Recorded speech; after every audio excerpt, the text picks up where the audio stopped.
گا۔ یہ تو تھی جناب والدین اور سکولوں کے حوالے سے خبر، لیکن اب ذرا آگے بڑھتے ہیں، بات کرتے ہیں NCERT کے حوالے سے۔ NCERT گزشتہ کئی دنوں سے کافی سرخیوں کے اندر ہے، جہاں قومی سطح پر کئی چیزیں حذف کی گئی، وہیں پر جموں کشمیر کے زاویے سے بھی ایک اہم بات سامنے آ رہی ہے، اور NCERT نے اس پیراگراف کو، اس حصے کو حذف کر دیا ہے جس میں جموں کشمیر کا الحاق عارضی بتایا گیا تھا بھارت کے ساتھ۔ کنڈیشنل ایکسیشن کا جو سبق پڑھایا جاتا تھا جموں کشمیر کی کتابوں کے اندر، اسے حذف کر دیا گیا ہے، نکال دیا گیا ہے، اور NCERT کی جو ریوائز جو نئی کتاب سامنے آئی ہے جی 11ویں کی پولیٹیکل سائنس ٹیکسٹ بک، اس میں یہ کینچی چلائی گئی ہے، اور ریوائز ٹیکسٹ بک کے اندر اب یہ بھی صاف کر دیا گیا کہ جہاں الحاق جو کنڈیشنل ایکسٹینشن کی باتیں پڑھائی جا رہی تھی وہ حذف ہو گیا ہے، وہیں پر مولانا ابوالکلام آزاد کا جو پہلا چیپٹر ہوا کرتا تھا اسے بھی باہر رکھا گیا ہے۔ اب ماہرین کیا کچھ کہہ رہے ہیں، ذرا فٹافٹ سے اس بات کو بھی دیکھ لیجئے گا۔ ان کا ماننا ہے کہ جو NCERT اور جو ذمہ داروں کی میٹنگ گزشتہ دنوں ہوئی تھی، اس میں کئی چیزیں ملکی سطح پر جو ہم نے بتائی تھی خبر، آج جموں کشمیر کے حوالے سے خبر بتا رہے ہیں کہ 11ویں جماعت کی جو پولیٹیکل سائنس کی جو ایکسپرٹ بک ٹیکسٹ بک ہے، اس میں اس پیراگراف کو ڈراپ کر دیا گیا جس میں Jammu Kashmir conditional accession with union of India in 1947 کے عنوان سے پڑھایا جاتا تھا،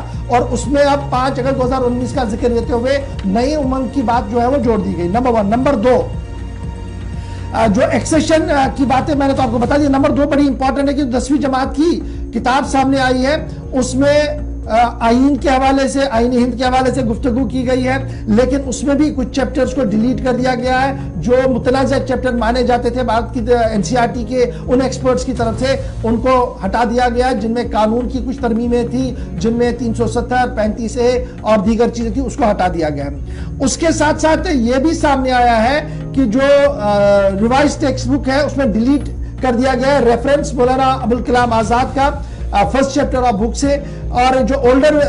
جو پرانا ورژن ہمارے کتاب کا تھا اس میں کیا تھا، کانسٹیٹیوئنٹ اسمبلی کے پاس جو 8 میجر کمیٹیاں تھی جو مختلف سبجیکٹوں پر کام کر رہی تھی، جن میں جواہر لال نہرو تھا، راجندر پرساد صاحب تھے، سردار پٹیل صاحب تھے، مولانا آزاد صاحب تھے، اور امبیڈکر صاحب اس میں تھے جو چیئر کر رہے تھے ان کمیٹیوں کو، اور انہوں نے وقتاً فوقتاً اپنی اپنی باتیں جو ہے وہ رکھی تھی۔ تاہم کانگریس اور گاندھی فیملی کی کیا کچھ اس میں ساری چیزیں رہی ہیں، اس پر کافی چرچائیں آج تک ہو گئی ہے۔ بہرحال اس میں جو اس وقت کی اہم خبر سامنے آ رہی ہے کہ اس ایڈیشن کے اندر مولانا آزاد کے اس پورے معاملے کو نکال دیا گیا ہے جو آئین کے حوالے سے انہوں نے گفتگو کی تھی، اور کہا گیا تھا کہ یہ ریلیونس آف دا چیپٹر نہیں بچتا ہے جی۔ تو یہ بھی بات سامنے ہے جو میں نے آپ کے سامنے رکھ دی۔ NCERT کا جموں کشمیر کے حوالے سے یہ بڑا آپریشن ہوا ہے کتاب کے اندر،